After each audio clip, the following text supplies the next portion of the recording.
Hello दोस्तों, नमस्कार। प्रयाग बोध में आप सभी का स्वागत है। आज हम लोग शुरू कर रहे हैं directive principles of state policy, जिसका ये पार्ट 1 है। इसके पहले हम लोगों ने फंडामेंटल राइट तक हमने इंडियन पॉलिटी का कोर्स कवर कर लिया है, तो आप लोग उसको देख सकते हैं। आज से हम लोग शुरू करेंगे राज्य के नीति निर्देशक सिद्धांत यानी directive principles of state policy. तो जैसा कि आपको नाम से ही पता चल रहा है, directive principles of state policy means यदि कोई भी स्टेट जब कोई पॉलिसी बनाता है या कोई लॉ बनाता है तो इन प्रिंसिपल्स को ध्यान में रखकर ही उनको बनाए गए, यानी ये प्रिंसिपल्स जो यहाँ पर रखे गए हैं हमारे कॉन्स्टिट्यूशन में, ये उनके लिए एक डायरेक्शन का काम करेंगे, उन्हें दिशा निर्देश करेंगे, पथ प्रदर्शन का काम करेंगे कि वो स्टेट्स के सिटीजन्स के लिए किस प्रकार की पॉलिसी का निर्माण करें। ये हमारे कॉन्स्टिट्यूशन में ये देखा जाए, कभी भी कहीं एग्जाम में पूछा जाता है किस पार्ट में है, तो ध्यान रखिएगा पार्ट 4 में है। तो directive principles of state policy हमारे कॉन्स्टिट्यूशन के पार्ट 4 में है। आर्टिकल में देखा जाए तो आर्टिकल 36 से 51 के बीच रखा गया है directive principles of state policy को।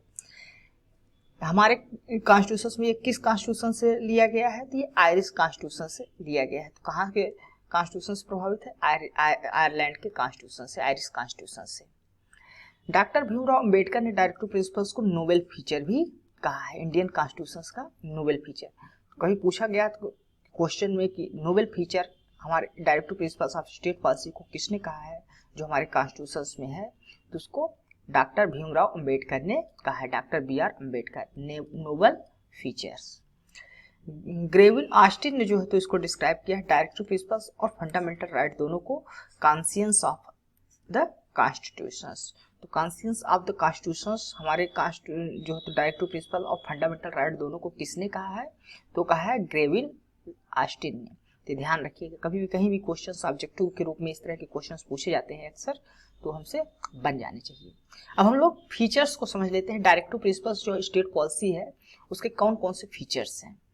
पहला फीचर्स है उसका कि the ideal that states should keep in mind while formulating policies and enacting law, यानी कि पहला तो यही है कि कोई भी स्टेट जब पॉलिसी या लॉ बनाएगा तो इनको जो है तो इन आइडियल्स, इन आदर्श को ध्यान में रखकर, अपने दिमाग में रखकर ही बनाएगा।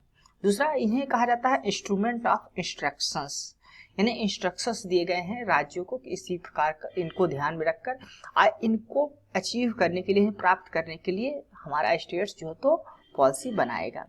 ये जो फीचर्स हैं डायरेक्टिव प्रिंसिपल्स हैं वेरी कम्प्रिहेंसिव हैं, जिसमें इकोनॉमिक, सोशल, पॉलिटिकल प्रोग्राम रखे गए हैं जो मॉडर्न डेमोक्रेटिक स्टेट्स के एक होते हैं, जो एक आदर्श मॉडर्न डेमोक्रेटिक स्टेट्स होता है। उसमें लोगों के इकोनॉमिक डेवलपमेंट के लिए होना चाहिए, उनका सोशल डेवलपमेंट भी हो, और साथ साथ उनका पॉलिटिकल। तो ये सारी चीज़ों को, इस सारे एस्पेक्ट को इस directive principles of state policy में रखने की कोशिश की गई है। ये क्यों रखा गया है? क्योंकि हमारा जो स्टेट्स है एक वेलफेयर स्टेट्स का कॉन्सेप्ट के रूप में हम इंडियन डेमोक्रेसी जानी जाती है, यानी लोगों के वेलफेयर के लिए स्टेट बनाया गया है, ना कि एक पुलिस स्टेट है जैसा कि ब्रिटिश का शासन जब चल रहा था यहाँ, तो उस समय जो स्टेट चल रहा था वो पुलिस स्टेट। साथ ही साथ ये डायरेक्टिव प्रिंसिपल्स और स्टेट पॉलिसी ये नॉन जस्टिसिएबल है इन नेचर्स।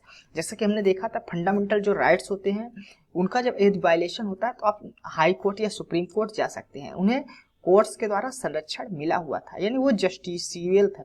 फंडामेंटल राइट्स हमारे जस्टिसिएबल हैं, जबकि ये जो directive principles of state policy है ये जस्टिसिएबल नहीं है, नॉन जस्टिसिएबल है।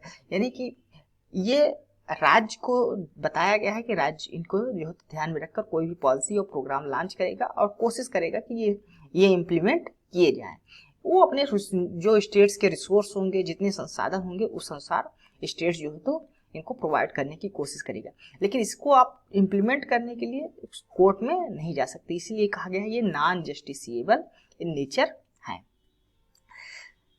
हालांकि ये जो हमारे डायरेक्टिव प्रिंसिपल स्टेट पॉलिसी है ये नॉन जस्टिसिएबल है, लेकिन फिर भी ये जो तो कोर्ट को ये एग्जामिन और डिटरमाइन करने में जो तो मदद करते हैं, ये कोई भी लॉ बनाया गया तो उसकी कॉन्स्टिट्यूशन वैलिडिटी है कि नहीं। इन डायरेक्टिव प्रिंसिपल्स को ध्यान में रखकर ये लॉ बनाए गए हैं, इनका वायलेशन तो नहीं कर रहे हैं।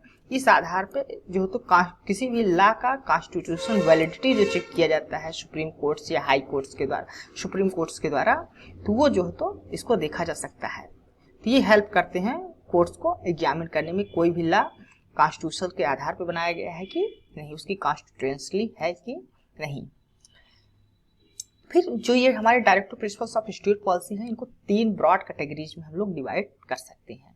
वो 3 प्रकार है, यानी 3 आधारों पे हम बांट सकते हैं कौन कौन से प्रिंसिपल्स जो तो रखे गए हैं। सोशलिस्टिक प्रिंसिपल्स है कि गार्डियन प्रिंसिपल उसमें रखे गए हैं कि लिबरल इंटेलेक्चुअल।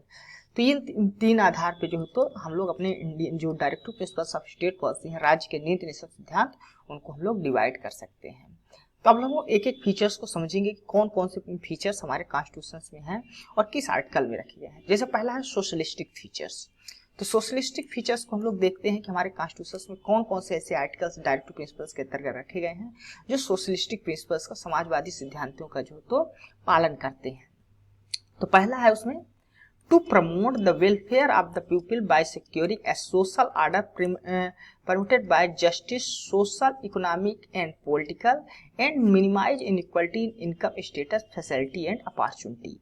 यानी कि जो हमारा स्टेट्स है वो हमेशा प्रमोट करेगा वेलफेयर, लोगों के जो वेलफेयर हैं, और साथ साथ सिक्योर करने की कोशिश करेगा उनके जो सोशल ऑर्डर हैं, जिसमें आपका आता है जस्टिस के अंदर सोशल, इकोनॉमिक और पॉलिटिकल तीनों प्रकार की जस्टिस आती है। यानी कि लोगों को सामाजिक न्याय मिले, आर्थिक न्याय मिले, साथ ही साथ राजनीतिक न्याय जो होते हैं, पॉलिटिकल जस्टिस, वो भी इंश्योर हो।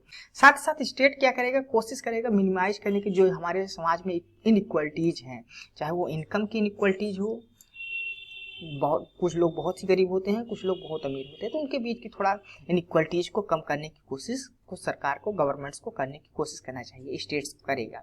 साथ ही साथ स्टेटस यानी छुआछूत, अनटचेबिलिटी जैसी जो समस्याएं हैं उनको भी समाप्त करने की, स्टेटस लोगों का भी जो तो इक्वल करने की कोशिश गवर्नमेंट करेगी। फैसिलिटीज एंड अपॉर्चुनिटीज, सभी को इक्वल फैसिलिटीज मिले, सभी को आगे बढ़ने के लिए अपॉर्चुनिटीज भी हो, इस प्रकार का जो तो कोशिश हमेशा स्टेट करेगा। तो स्टेट इस प्रकार की जो तो पॉलिसी बनाएगा। ये हमारे किस आर्टिकल्स में है, ये आर्टिकल 38 में है। तो आर्टिकल 38 में क्या बताया गया है कि प्रमोट करेंगे वेलफेयर ऑफ द पीपल्स, ठीक, by securing social order, by justice, social, economic and political justice and minimise inequalities in income, status, facilities and opportunities. इस प्रकार के जो क्वेश्चंस हैं ये एग्जाम में हमेशा पूछे जाते हैं। फंडामेंटल जो हमारे directive principles of state policy हैं, इससे क्वेश्चन पूछे जाते हैं और उनमें आर्टिकल भी पूछा जाता है किस आर्टिकल्स में क्या दिया गया है, इसलिए आप लोग आर्टिकल्स को ध्यान से याद कर लीजिएगा। दूसरा है आर्टिकल 39। आर्टिकल 39 में बात की गई है कि स्टेट हमेशा कोशिश करेगा सिक्योर करने के लिए the right to adequate means of livelihood for all citizens, यानी जितने भी सिटीजन्स हैं इंडियन के, उनको एक एडुकेट मीन्स ऑफ लाइवलीहुड प्राप्त होना चाहिए। साथ साथ equitable distribution of material resources of community of common goods, यानी जो मटेरियल हैं उनका हर कम्युनिटी में इक्विटेबल डिस्ट्रीब्यूशन होना चाहिए, ताकि जो तो कॉमन गुड जो होता है वो प्राप्त हो सके। साथ साथ prevention of concentration of the wealth and means of production, यानी जो वेल्थ होता है, धन होता है, वो कहीं एक कुछ हाथों में ही कंसंट्रेट होकर न रह जाए। साथ ही साथ जो प्रोडक्शंस मीन्स ऑफ प्रोडक्शंस है, उत्पादन के साधन हैं, वो भी एक जगह एकत्रित होकर न रह जाए, इसके लिए भी कोशिश स्टेट जो तो रोकने की कोशिश करेगा। Equal pay for equal work for men and womens, यानी जो मेंस और वुमेन्स, आदमी और औरत जो कार्य करते हैं, पुरुष और महिलाएं, उनके लिए सभी को इक्वल वर्क के लिए इक्वल पेमेंट होनी चाहिए। तो इसमें किसी भी प्रकार का डिस्क्रिमिनेशन ना हो, ये भी कोशिश को स्टेट को करने, मतलब स्टेट इसके लिए भी कोशिश करेगा। साथ साथ preservation of the health and strength of the workers and children against the forcible abuse, जो हमारे चिल्ड्रंस हैं, वर्कर्स हैं, उनसे जबरदस्ती किसी भी चीज़ में कार्य न कराया जाए, ऐसा कार्य न कराया जाए जो उनके हेल्थ को शूट ना करे या वो कार्य करने में अच्छा हो। तो इस प्रकार के कार्य ना हो कराए जाए उससे, ताकि उनका अब्यूज ना हो, तो इसको भी रोकने का कार्य स्टेट करेगा, स्टेट को करना चाहिए। साथ ही साथ opportunity for healthy development of children, ये जो चिल्ड्रंस हैं, बच्चे हैं अभी, उनके एक हेल्दी डेवलपमेंट हो, उनका शारीरिक का सही अनुपात में विकास हो, उनका मानसिक विकास हो, इसके लिए भी स्टेट्स को कोशिश करेगा कि उनको प्रॉपर न्यूट्रिशन मिल सके, उनका एजुकेशन सही हो। तो हेल्दी डेवलपमेंट चिल्ड्रन का है वो होना चाहिए। तो ये सारे जो हमारे आइडियल्स हैं वो हमारे आर्टिकल हमारे इंडियन कॉन्स्टिट्यूशन के आर्टिकल 39 में दिए गए हैं। तो आर्टिकल 39 पे कौन कौन से बातें कही गई हैं इनको भी आप लोग याद रखिएगा, क्योंकि एग्जाम में पूछे जाते हैं, कभी कभी मिलान करने को दे दिया जाता है कौन से आर्टिकल्स में क्या है। तो इस प्रकार ये ए से एफ तक जितने भी दिए गए हैं इनको आप लोग ध्यान में रखिएगा, ये आर्टिकल 39 में दिए गए हैं। फिर सोशलिस्टिक प्रिंसिपल में ही जो तीसरा है वो promote equal justice and provide free legal aid to poor, यानी सभी को इक्वल जस्टिस हो, सभी को बराबर समान न्याय प्राप्त हो और साथ ही साथ फ्री लीगल एड भी उनको मिलना चाहिए। फिर नेक्स्ट है to secure the right to work, to education and to public assistant in case of unemployment, old age, sickness and disablement, यानी कि स्टेट्स क्या करेगा कि राइट टू वर्क हो, सबको कार्य मिले, एजुकेशन सबको मिले, साथ ही साथ पब्लिक असिस्टेंस भी प्राप्त हो। यदि कोई अनएम्प्लॉयमेंट है तो उसको राइट टू वर्क हो, ओल्ड एज में है तो भी, सिकनेस है या डिसेबल्ड किसी प्रकार के है, तो इन प्रकार की अगर ये 4 कंडीशंस हैं तो इनके जो तो वर्क, एजुकेशन और पब्लिक असिस्टेंस प्रोवाइड कराने की कोशिश स्टेट को करना चाहिए। नेक्स्ट सोशलिस्टिक प्रिंसिपल्स है to make provisions for just and human conditions of work and maternity relief, यानी जो वर्क कंडीशंस होती है, जो वर्किंग कंडीशंस होती है उसको जस्ट और ह्यूमन कंडीशन होनी चाहिए और साथ साथ उनके मैटरनिटी रिलीफ के लिए भी कार्य करने की कोशिश करना है। तो ये सोशल जस्टिस है।